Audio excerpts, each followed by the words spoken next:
ఈ ప్రపంచంలో 3 వంతులు సముద్రం, ఒక్కొంతే నేల. ఈ ఒక్కంతో నేలలో కూడా కొంత పర్వతాలు, మంచు పర్వతాలు ఉన్నాయి, అక్కడ నివసించలేరు.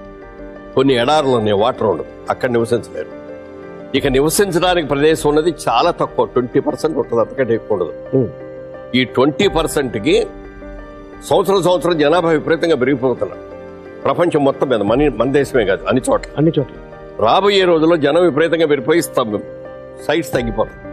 సో ల్యాండ్కి విపరీతమైన గిరాకీ వస్తుంది రాబోయే రోజుల్లో అని ఒక ఆలోచనతో నేను సంపాదించిన ప్రతి పైసా రియల్ ఎస్టేట్ మీద పెడుతున్నాను, మొత్తం ప్రాపర్టీస్ కొంటాను అన్నాడు. ఇలా బిజినెస్ చేస్తే బాగుంటుందని ఆయన ప్రతి రూపాయి ల్యాండ్స్ మీద పెట్టాడు.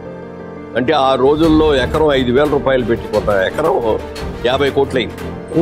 ఆ విధంగా చూసుకుంటే భారతదేశంలో అమితాబ్ బచ్చన్ కాదు, ఇంకోళ్ళు కాదు, హయ్యెస్ట్ రిచెస్ట్ పర్సన్ ఎవరంటే భారతదేశంలో సినిమా ఇండస్ట్రీకి సంబంధించి చూడండి.